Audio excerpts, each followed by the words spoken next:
You never met a man like me. You wouldn't understand. I'm in a rock and roll business, honey. Well, I'm in a rock and roll band. Okay. Ah, motherfucker, he's here. Oh, Good morning. How we doing, bud? All right. Right, good morning, good morning. Welcome to the Rockstar Fitness Podcast, proudly in association with my man here, Robb of Fat Loss Fat Lane, and Mr. I'm a late motherfucker of Made Coaching, Simon Dutton. How's it going, guys? Going good, man. It's going good. What's been going down? We haven't had one for a fast minute. So what's been happening? Rob, do you want to start first? Because I know this is going to be interesting. What are you trying this week? What's the new fad that you're trying? you know what? It's all been a bit taken up this week. I tried the nothing but San Pellegrino. That gets boring real quick. Quick. Not even a Coke Zero. Is that not allowed? Coke Zeros is that would be my normal go-to, and it will continue to be my normal go-to. Repping the probiotic again today, but I've never tried. But Mine says, what is it? Back the fuck up, sprinkle tits. Today is not the day. I'll stab you with my horn. It's got a unicorn. That's the best one yet. I like that. That's awesome. Angry unicorn mug. Well, Simon, I've noted that your beard hasn't got any better. No, it's actually gotten shorter. It's gotten it's the Hong Kong summer beard. Beard, mask, heat, horrible. I have to make shorter. So I got a client, Sadia, who showed up yesterday, and she's got one of the Sadia? Yeah. She's come back. She left for a while. She went off. She had 3 different personal trainers. She's come back to me, and she's like, they're all shit. They're all terrible. That's because she moved. She moved out of the city, and now she's moved back. So standards. But anyway, Sadia's come in yesterday, and she's got a TFL exemption badge. I was like, how did you get that? She's like, oh, I've got asthma. I was like, I've got asthma. I'm getting one. We've all got asthma. I'll go and get asthma. So I'm gonna apply for my exemption badge so that everybody can just do one. I'm not wearing a mask anymore. I'm sick of it. You get arrested here if you don't wear it. Like a fine. It's strict. Surely there's got to be medical exemptions. I'm gonna try and find one. Yeah. I'm vaccinated. I'm double vaccinated. Yeah, like the way I've explained that's the way Hong Kong are dealing with the vaccinations. It's like, imagine if I'm a double glazing seller, and every day I'm knocking on your door going, "You got to buy double glazing. It's really good. It's going to make your house safe. It's going to make it really wonderful. Every day you got to buy double glazing." And you come to my house, and I've got single glazing. This is like you're going to get a vaccine, but you still have to quarantine. You still have to wear a mask. You still can't be in a bigger group than 4. Like. You don't look like you back your own product here. Yeah. It's like double bagging and still knocking one out because you're so scared. Well, I mean, Rob would know all about that, right? Well, Rob. No, I wouldn't. So I'm pretty sure I know what's been filling Rob's time. UFOs. 100%. Whoa. Talk to me. My foray into the realm of weird male development Twitter has gone out the window this week because the UFO rabbit hole sucked me in so deep, so good. Yeah. Okay, and what have you learned? Having a time to rub coconut oil on me, whatever, having a time. What have I learned? I don't know, man. I've learned that everyone is so fatigued through COVID, celebrities, the media plummeting death numbers down your throat, all this stuff, that everyone's so fatigued from all this that the US government can come out and say these things are real with no explanation that they might be aliens or things like that, but just these things are real. And yeah, I heard this. Like Obama came out and the Pentagon came out and said that there's aliens. I've not seen the actual quote. What have they actually said? So I want to say it's June the 16th. I might be wrong on that date, But without drifting too far from the fitness, so I'll say this quickly. But in the Trump's COVID bill was a thing that the Pentagon had to release all their UFO files by a certain point. Now they're not going to release everything, of course they're not. But the stuff they are releasing confirms that all this footage of like Navy pilots and things like that, and things caught on radar, is real, and they don't know what these things are. So there are 100% UFOs, craft that are moving around beyond our current capability as we understand it. Objects. Objects. Let's. But it still could be a hoax. You just don't know, right? Yeah. Craft also suggests, that's why I shouldn't say craft. Nation, either craft suggests that there's something in it, piloting it. Yeah. Might not necessarily be the case. Amelia Lockhart. In his drones. He's finally come back. Drones. What have we done on Mars? We've sent 2-3 drones over there. Why? Because we can't send people. So what if it's the same over here? They've got really, really advanced drones, but they can't pilot those drones themselves. That's what I think it is. I think they're drones more than. I don't think there's anyone in it or anything in it. And do you think they're housing stuff at Area 51? Not 51. S4. Watch Bob Lazar and Joe Rogan. Watch the Bob Lazar documentary on Netflix. Incredible. Okay, cool. Yeah. I'm going to go down a Netflix wormhole. That's my. I'm gonna step in here for a second and say that, Rob, if you were watching videos on a certain other website, you probably wouldn't be bothering about UFOs. So you say that, but when I go back to my teenage years, it was 24 hours of both, non-stop. At the same time. X-Files, Scully, whip it out. Oh man! I mean, you know, some guys like Girl and Girl, some like, you know, like heterosexual. You like aliens. Yeah. As soon as they brought aliens into the storyline, though, of porn, I was out. I was like, nah, not into this. Anyway. It's like that alien autopsy that came out in Area 51. You loved that as a kid. That was your thing, wasn't it? Oh, 100%. You never watched that? Oh, what a crap. No.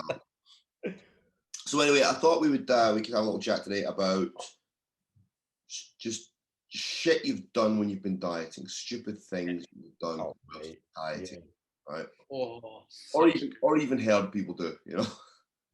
Oh, well, that's even more stuff. So, who's dieting right now? Rob, you're dieting. Rob is. Do you know what? This is probably the smartest. Let me get a photo up as well. Probably the smartest dieting strategy I've ever employed, because I'm not chasing anything unrealistic and I'm not adding anything stupid or unnecessary into my diet either. That's why you look like a bag of crap. Well, there's partly that as well. I think I'm not doing enough cardio. I don't know, who knows. But I was chatting about this with another guy literally at the weekend. A young man by the name of Alex, who is currently up north with the Muscle Mentors, a phenomenal coach.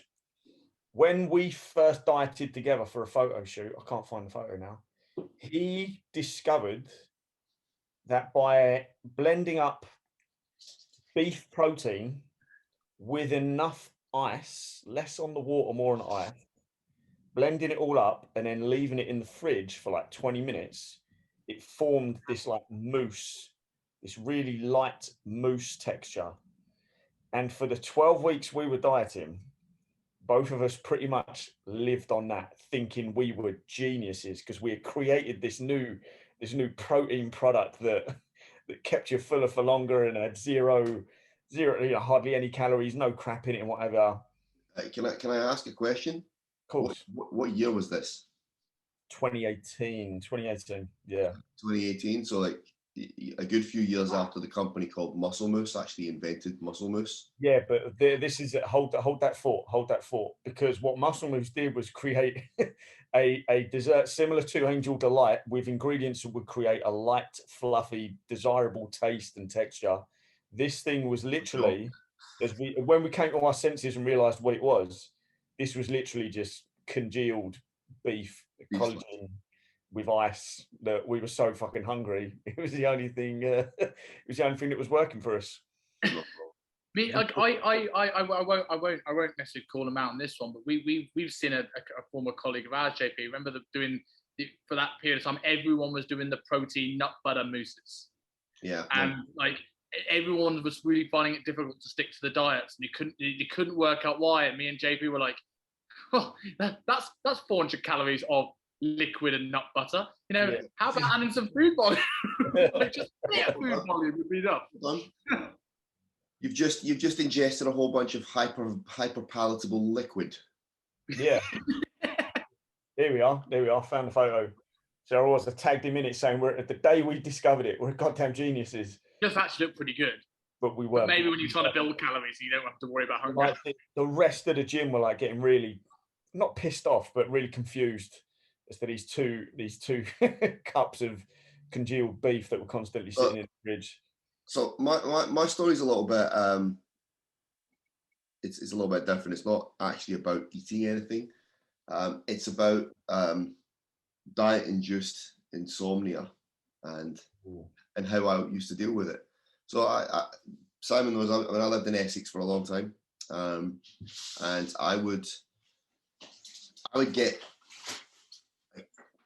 to the end of my day and I'd be hungry as hell. I was dieting for, I think it was the 2017 UK BFF British Finals, and I would be absolutely exhausted, absolutely wiped out, and absolutely starving at like 10 o'clock at night. And so I would be like, okay, bedtime, because bedtime is a time machine to breakfast, you know. And I'd get into bed and I'd fall asleep, and then at 1 a.m. I'd wake up because I'm fucking hungry, and I would be lying there staring at the ceiling, like fully awake. So I'd get up, I'd get dressed, I'd head out of my front door. And this is, by this point, it's around about sort of 2:30 a.m. I would go to the nearest big Tesco, as we all know, those are 24 hours. I'd get a trolley, shopping trolley, and I would go around big Tesco putting all the foods that I really wanted to eat in my shopping trolley. And I would end up filling it with all sorts of things, Haribo, you know, Galaxy chocolate, all the stuff from the Twinkies, all that sort of shit, right? I'd go around the entire supermarket. I'd have this thing full. And it'd be about 3 o'clock in the morning at this point, and I'd go back around the supermarket and put it all back again. Oh, fuck. And then I'd get myself a bag of iceberg lettuce, and I would go home and I'd put salt and vinegar on it. I'd sit in my front room at like 3:30 a.m. eating salt and vinegared lettuce, trying to pretend crisps. Jesus. And then I would be able to go to sleep. And I did that most nights for a period of around about 6 weeks. Wow. It's amazing how people do similar things to this. Like, I remember when Marta, our good old friend Marta, talking about when she did her diet, and she was saying like she used to go into M&S every day, go to the desserts and cookies and chocolate aisle, and she used to say, I just went just to say hello, and then she'd leave. Yeah. I mean, it's bizarre, but you know, I'd do that, and then I'd be able to sleep. And I did it for a period of about 6 weeks during that sort of prep. And even the security guards would be like, "Oh, you're all right." As I was walking. Ask, like. Yeah. They'd be like, so you're going to take like an hour to buy a bag of lettuce, yeah? Yep. I'm going to test my character today, boys and girls. Yeah. What part of Essex you was living in? Happy, like somewhere I was so happy, just strolling around the supermarket. Oh, I missed those. I'll have some of those. I'd go in my basket. It's mad. Like I had this mental shopping list that I would go around and fill, and then if I saw anything else that I kind of fancied at the time, that would go into the basket too. I'd have like the McVitie's hobnob flapjacks in there. I'd have hobnobs in there. I had everything you could possibly imagine. All of the super hyper palatable foods that would absolutely wreck me at the time. And I'd take them all around the supermarket. I'd go past the checkouts, right back to the very start, and then I go back and put it all back again. Exactly where I got it from. Yeah. Crazy. Yeah, just a bit. That shit crazy. I think we talk about dumb things when dieting. They sort of like they split into three categories to me. There's the dumb things I've done because being on low calories and having diet brain.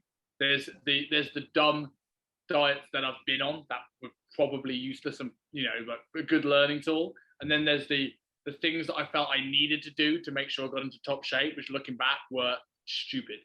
The top of that list being I once prepared my own prepped Tupperware box food to take to a funeral, which is probably the most disrespectful thing you could probably do, rather than laughing at a minute's silence, isn't it, really? They got this buffet out, like, imagine what people must have thought of that funeral. Me there opening my chicken and broccoli up, and was like, well, I'm still alive, like into that thing. I was like, oh, ground eating yup. I could have eaten the fucking chicken in hindsight. Probably looking at you going, he's not that big. Why is he eating like a bodybuilder? and this probably was, I'm trying to think, it probably was my first, the strongman shoot, right? So I was a lot smaller than I am now as well. So that's that point's even more valid, but like the things you feel like you needed to do, you had to be on point. Or this is the dumbest thing I've ever done, thinking that when I was dieting.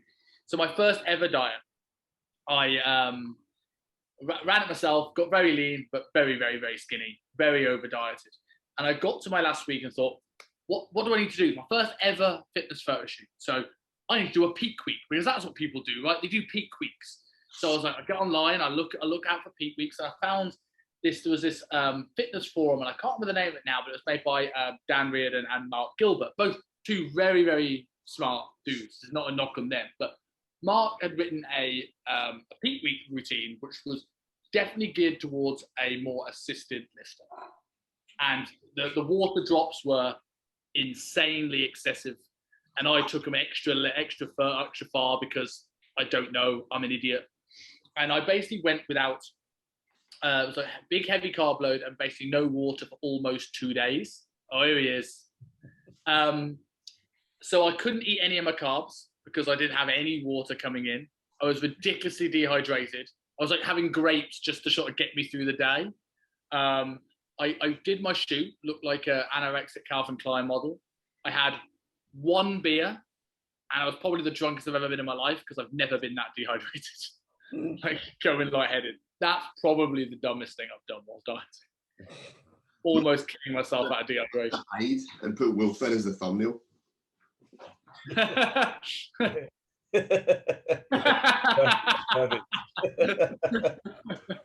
going to be the thumbnail. Yeah, 100%. Yeah, the diet brain stuff I've done. The worst one of that was when I remember that coffee machine that Brett bought the gym. Were you there then, Brett the chiropractor? And he I put water where the beans are supposed to go because my brain just didn't work. I've lost my keys once and they're in the fridge. I've done that too. The diet brain thing is real. Like, people don't appreciate it. When you get really deep in, it's very, very real. I think the worst, the dumbest thing I ever, not even me, Tom Morgan, when I was help prepping him for his last bodybuilding show, he started to get flying out, and he was chasing activity, and I kept telling him, you need to back off a little bit and just follow the plan, but he kept chasing. Mainly because once in a blue moon, Tom would have a little sneaky cheat, and it would be pathetic. It would be small things, like a couple of almonds, or like Brazil nuts or something stupid like that. But he would chase it with activity. So he would push the step count up, and he would do extra cardio and sneak it in. And I kept saying to him, you need to stop this because you're going to flatten out like really, really bad. And his weight started to tank, and he started to look really flat and really tired. And I was like, right, okay, we're going to give you 2 days of high calories. We'll push the carbs up. and no cardio for those 2 days. Just back right off, chill out, relax, eat the food, fill back up. We should be good again. But what did Tom do? Tom, paranoid that he was going to get fat, took his step count from 16,000 steps a day at the time. He was quite deep into the prep at this point, so he was doing a lot of activity. Took his steps from 16,000 a day up to 34,000 for the 2 days. Like, so he did 68,000 steps in 2 days. So all of the calories that I put in to try and fill him back up just wiped out. And then I spent the whole of his final week trying to push carbs into him to get him to kind of fill back up again. And his weight kept tanking and tanking and tanking. He got on stage and he was inside out. I mean, no two ways about it. But he was about probably 2 kilos off being full. It was ridiculous. You hit that tipping point and you just can't get back. You're not going to recover it. And I mean, it was a nightmare just trying to get it back before he got on stage. And I mean, it was the leanest he's ever been, but it would have been the leanest he's ever been anyway.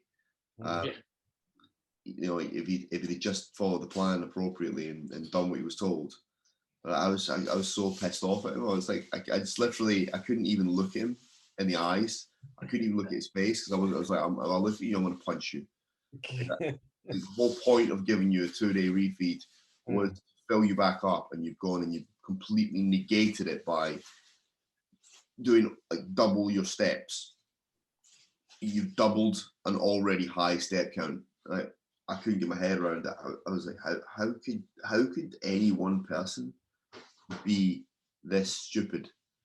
And this is coming from the guy that walked around a supermarket every night for 6 weeks. You know, how could any one person be this stupid? And then I remembered, oh, it's Tom. He's a moron. You say that about like who could be this stupid and related to the supermarket thing, but you weren't being stupid with the supermarket thing because you weren't giving in and buying it. No. You was walking out with a bag of lettuce. As weird And as getting steps up. Yeah. Everybody wonders why it was easy for me to be doing 22,000 steps a day at that point in time. It's like, well, you know, I walk around a supermarket every night for an hour and a bit. You know, yeah, there's 8,000 steps. You know, right there. Yeah. So I think realistically, like, you know, so what dumb things have we done when dieting? And yeah, you could come up with a list of, you know, odd, off the wall methods and things like that. But the dumbest thing I've ever done is similar to that: not trusting the process and trying to do too much, and it having the negative fucking effect. That's the dumbest thing by far. Conversely, on the not dieting front, on the trying to get bigger front, what's the dumbest shit you've done with that? Oh, there's tons of this. I mean, since I'm the only one that successfully got big. I was going to say, you're talking to two guys that haven't actually got that much bigger since. You've done all this stupid shit. I know this. Not eating enough for long enough. that's if you're going down Robb's route of actually like getting to the actual crux of it rather than the funny stuff. Yeah, not being consistent with eating enough. Okay, let's cover that first of all. So, in my opinion, gaining muscle, the hardest part about gaining muscle is eating enough to actually do it. Because I'm a very typical kind of, you look at my wrists, right? My joints are all small. I'm a very typical kind of ectomorph type. And as such, I don't have a big appetite. My digestion is pretty slow. Yeah. So I find it hard to get enough food in. So I have to resort to all sorts of cheeky strategies to get enough food in. I mean, I read a whole bunch of stuff about how when I was a lot smaller than I am right now, I read a whole bunch of stuff about how super morbidly obese people that have gastric sleeves fitted stay fat. Because I figured that if they can stay fat with a gastric sleeve fitted, then that means that they're getting enough calories in. So how do I do this? Yeah. And I figured that out, and I was able to put strategies like that in place. And then, you know, stealing things like the sort of things that you realize from dieting, like shit, fruit really affects my appetite and drives it through the ceiling. So when I'm dieting and I'm like, you know what, I'm gonna eat nothing but really, really healthy foods. And if I eat fruit, I get lots of carbs from, well, I get lots of actual food volume from not very many carbs. So I can eat tons of fruit while I'm dieting, and guess what? I'll feel full. And then you realize that actually all that does is it drives your appetite, because the fructose just hits you like that. Yeah, you just end up ravenous for fruit all day long. So it's psychologically very, very difficult. So I was like, well, hang on a minute. If that works on the way down, it's going to work on the way up. So there's a lot of fruit in my diet when I'm trying to get some muscle tissue on. Yeah. But I was talking more along the lines of things like Jaw Pad and Go Mad. Have you tried those two diets? No, I actually don't know those diets. Right, Please enlighten me. So Go Mad is a very simple one. Is you just eat what you're currently eating, but you add a gallon of milk a day. Oh, I've heard of that. I've not actually tried that. Done that one. No. You're very rarely dehydrated. It's also, you get really sick of milk really quick. Yeah. And Simon, I think we might have done this when we were working together at one point. Did a lot. Jaw Pad, jar of peanut butter a day. I've done that. Fuck. And then I remember we got to say with the mutant mass we were talking about before, and then adding in peanut butter to that. And we were adding it with milk for a while, weren't we? So it was like 1,000 calorie shakes where we basically added an extra 1,000 calories. I remember doing that. Yeah. What else is there?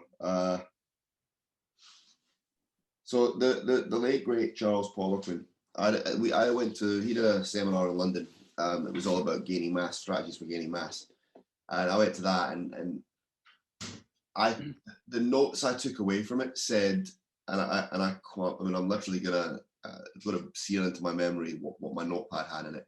It simply said iron brew and cheesecake. Okay, and so what this came from was that, the iron brew part was just because it's got sodium in it and sugar. Tons of potassium, hence why I filled out in it. Hence the story I tagged you in the other day. Yeah, tons of sodium, tons of potassium, tons of carbs. And they've messed it up now because they've messed around and they've added sugar tax to everything and they've fucked it. It's not quite as good as it used to be.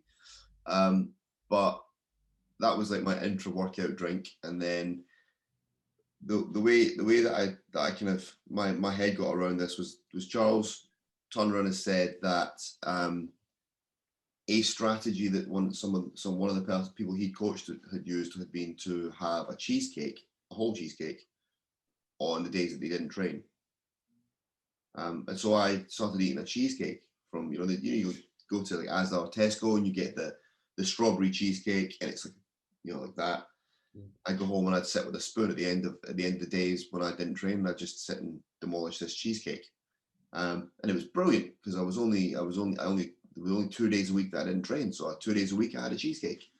And then I injured my shoulder.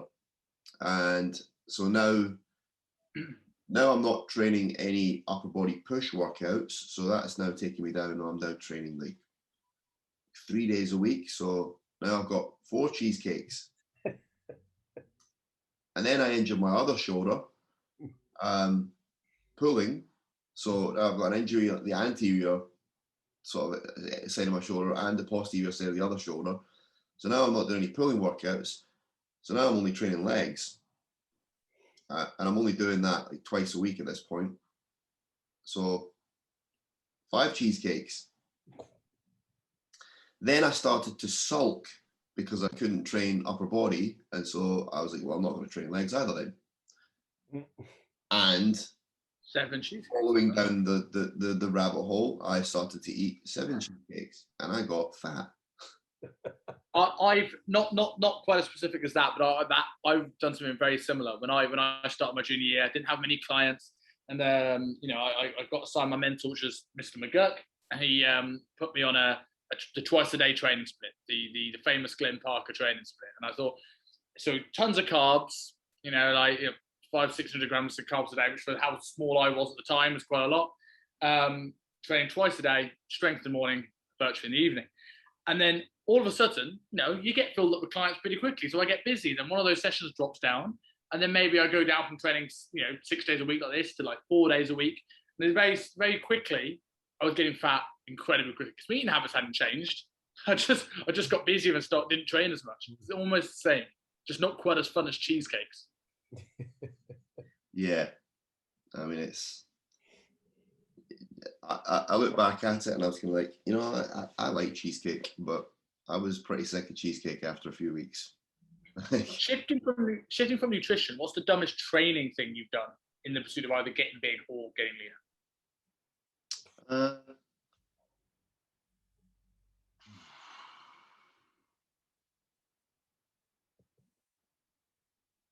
I'm not sure I've done anything dumb in the pursuit of getting big or getting leaner. Like, I haven't chased these things in the way that some people do.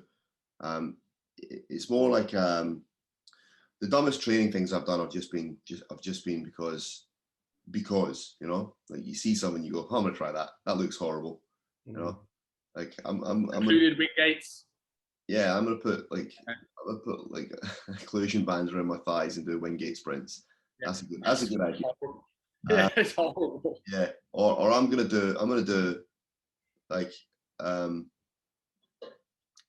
just stupid giant sets that have no real benefit outside of testing your testicular fortitude. They were so good though, man. I think they do have a benefit. Now, I'm not saying I would write a program with a 10 exercise giant set for somebody now for a client. But I do think sometimes going and doing a Milos camp or going and doing a big 10 exercise giant set for legs, it's like, if this is how hard you train, you do something like this, you realize, oh man, I can train this hard. So then you come back to your normal program and train this hard. So now your base layer has gone like this. And then eventually 6 months later, you do it again.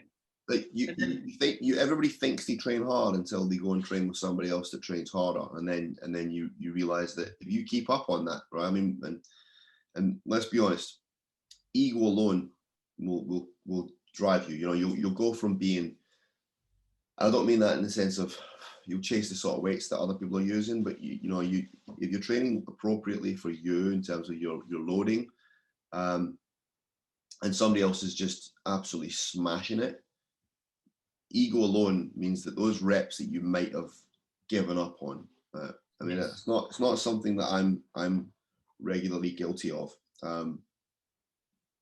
because it's like that scene in the scene in Gangs of New York where Daniel Day-Lewis is talking about he got beaten up in the fight and he was on the floor and looking at the guy that beat him up, right, and give him a proper beating, and he looked away, and then he went home and he cut the eye out that looked away.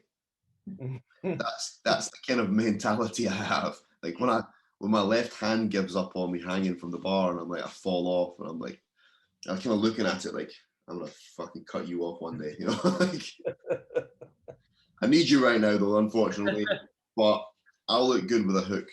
JP, do you remember 60, 50, 40, 30, 20, 10, 20, 30, 40, 50, Yeah. 60 general sprints? Yeah. That photo every time gets me. Awesome. Like that. It was awesome. But completely unnecessary, right? I mean, Tough though. A lot of the sort of things that we did or we've done over the years have been more for the experience of doing them than they have been in terms of benefit, right? We all know, we all know that you've done stuff to experience it rather than because you actually know that it's beneficial. It's in some instances it's probably not beneficial. It's probably taking you backwards. Anything that's gonna, like those demo sprints, they would have been quite severely hampering recovery, right? Which as as we know, if you're not recovering, you're not going to look your best. It's as simple as that. And there have been a lot of things that we've all done over the years that haven't been conducive to long-term results, either health or aesthetics. There's things that we've all done and we've tried during phases of training that, you know, maybe we're trying to get bigger and we try something because, you know, we want to experience it. And instead of getting bigger, it actually sets you back by 6 weeks. You know, you lose that 6 weeks or that 12 weeks that you were doing this. You lose that potential that you might have gained because you were just doing something that wasn't effective, and you were doing it because, you know, maybe there was a bit of buzz about it at the time, or, you know, it was just one of those things. Like the things that work are very, very simple. The things that work are very, very basic. You know, you can dress them up any way you want to, but realistically, progressive overload is probably going to be the biggest thing you can sort of chase. Maintaining good form, and it doesn't have to be progressive overload in the sort of one set absolute balls to the wall to the death Dorian Yates blood and guts style. It can be a broad range. You know, you can be trying to get stronger with weights that allow you to get to, like, say 20-25 reps. You can be trying to get you know, stronger and gain muscle right down to sort of 6 reps. But everybody wants to try and complicate things and put the spin on things so that they can package it and sell it as a product, right? So we're always kind of being bombarded by what is effectively marketing rather than science, or rather than evidence. You know, supersets sometimes beneficial, a lot of the time takes away from the amount of intensity you can actually apply to a good solid set. Like I would personally rather get like a real solid set under my belt where I know that I was at the edge and that I left nothing on the table, than you know, superset that with an exercise to maybe get a little bit more of a pump, or to look kind of cool in the gym, you know, or for the gram.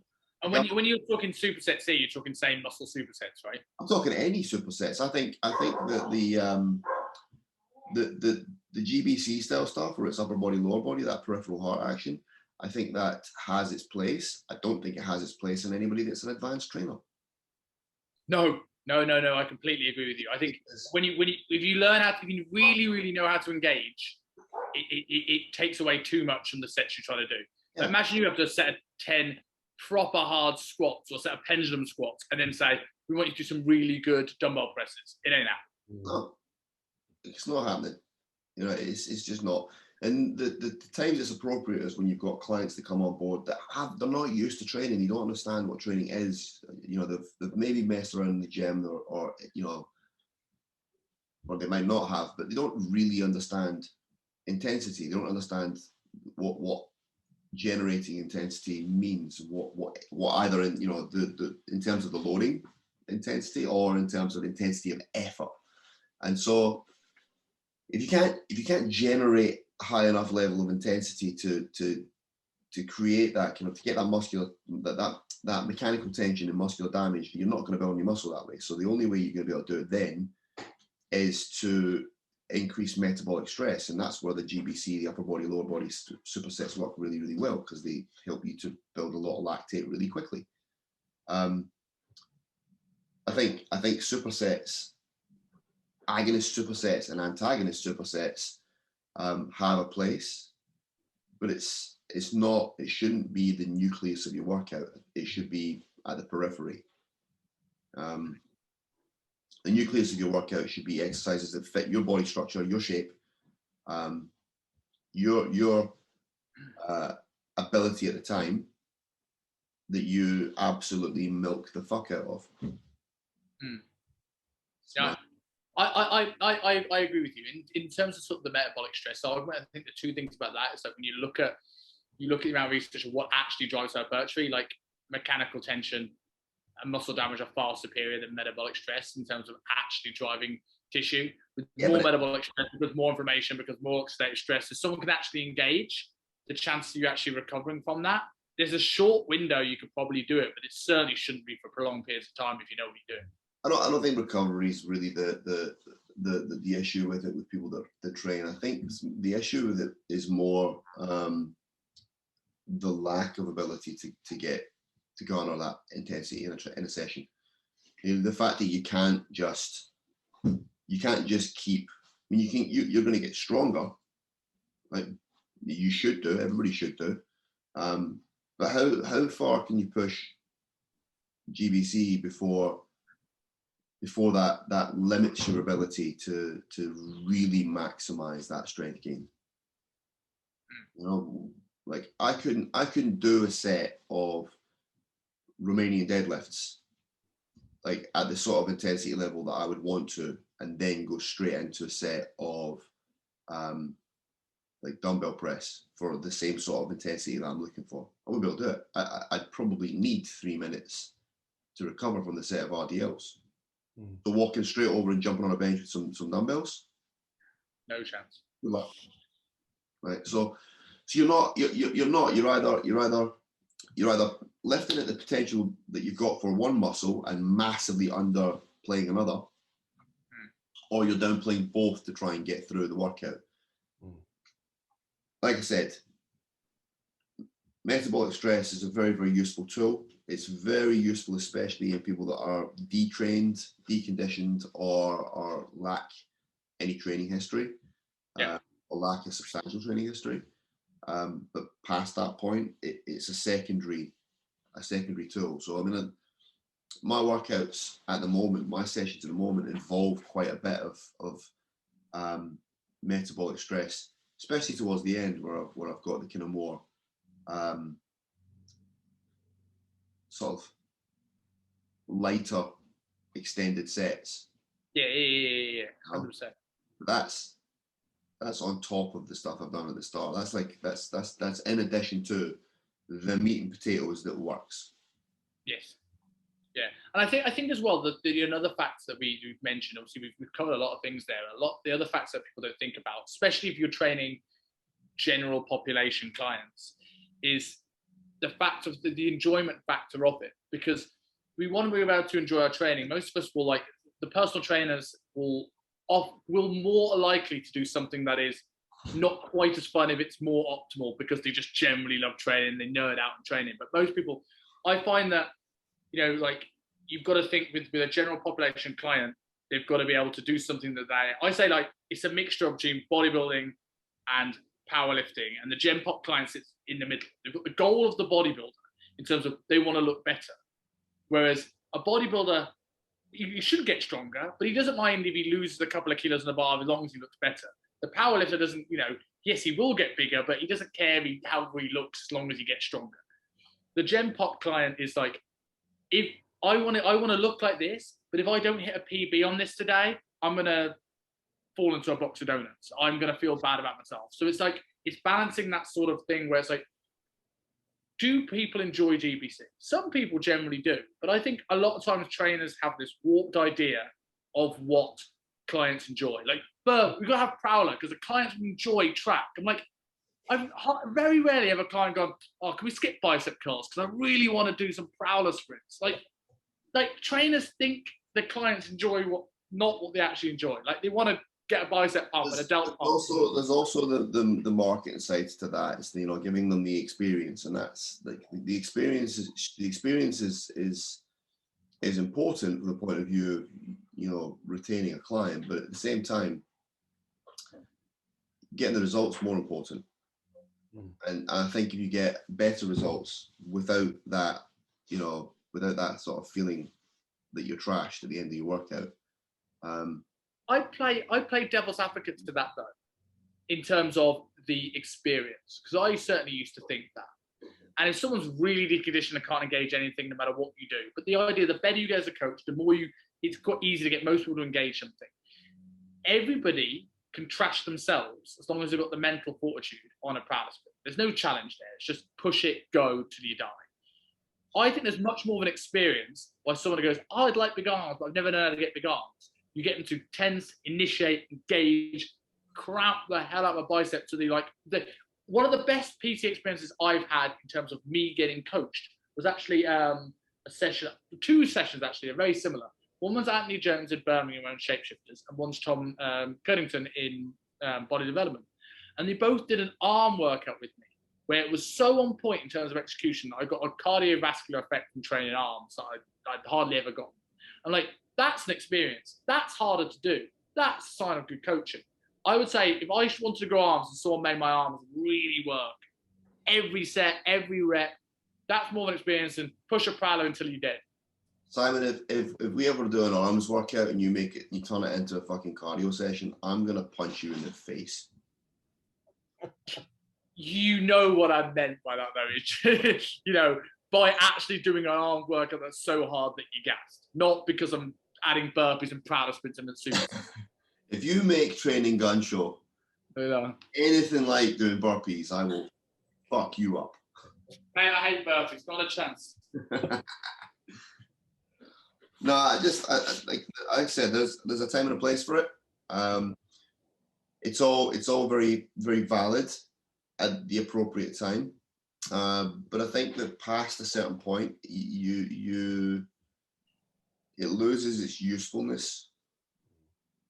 Whereas driving more kind of progressive overload as people get more experienced is gonna reap many benefits. And that doesn't mean, like I said, that doesn't mean blood and guts style training where it's one set as heavy as possible, all out till you die. I know, it's so much. You know, like right now, everything I'm doing is in the higher rep ranges because I think we've had this conversation. I want to be able to do 15 reps with weights that a lot of people look at and go, that's a 1 rep max, you know, or that's like this guy's doing 20 reps with weights that like you can't get 6 with, you know. So that's be a body pump instructor next, Rob. He'll be a body pump hybrid athlete next. That's just wait for it. It's how it starts. Well, you know, when you're bigger than me, yeah, you can come and critique my training. But I want to train in your dungeon when I come back. Whenever the world yes, by all means, I'm going to come and train in your dungeon. It's so much fun for a dungeon session. But you just so good. Be aware, just because I'm doing high reps, don't make it easy. This is high reps under load. And to go away just from just taking the piss for a second and to let you know that I'm still on your side. The hardest work I ever did was a leg session with Phil Leaney and Cy Phantom at Ulma Fitness in Birmingham, and that was a ridiculously high rep leg workout. You know, like isometric pauses. You know, it started off with like 4 sets of 50 rep leg extensions. Then we went to hack squat, like 3 to 4. This is ridiculous. Too much volume, but 3 to 4 sets of 20 reps, then go halfway up, isometric holds, drop set, leg press, similar thing, sets of like 25 to 30. Then when we finished the drop sets, they pushed down on it, and then to like on the halfway point, and then there was more leg extensions, and then into lunges. Like not a hamstring exercise in sight.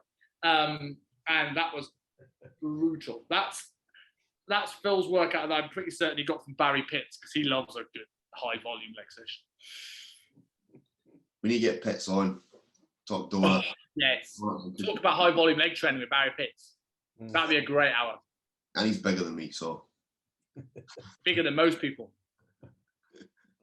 Like there's a photo. I mean, obviously, Chow's just gotten big in every single way since. But I saw an old photo recently, and like Barry looking 10 times bigger than Chow, and that's not easy.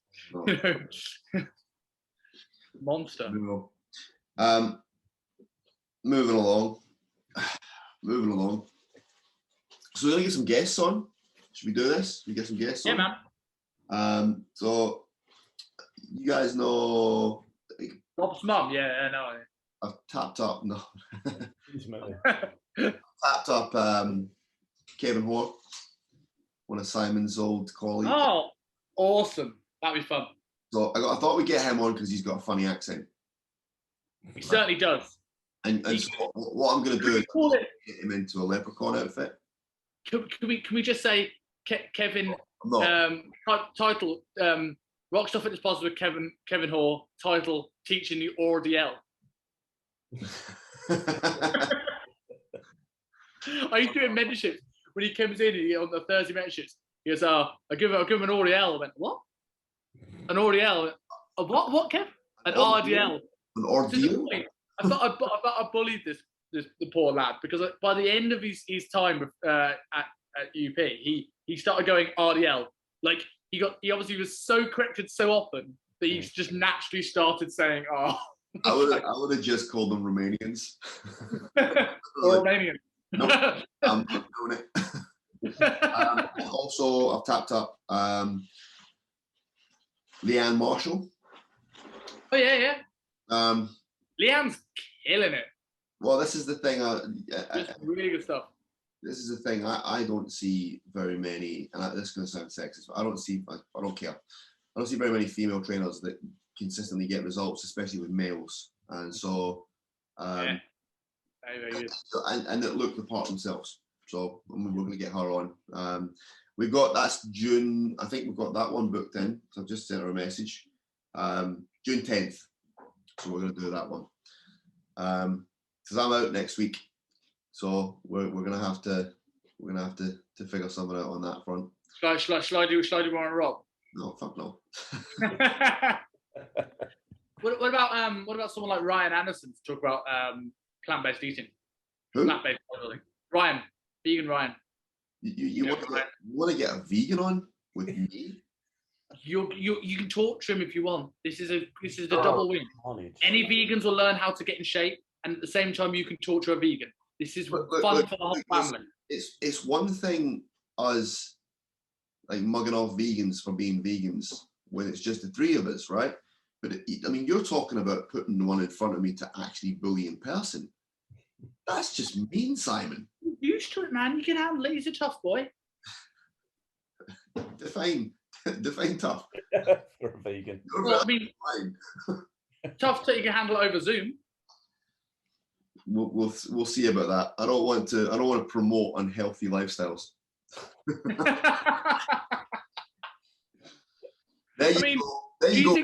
you think No Fap is a healthy lifestyle? I don't think it's a healthy lifestyle.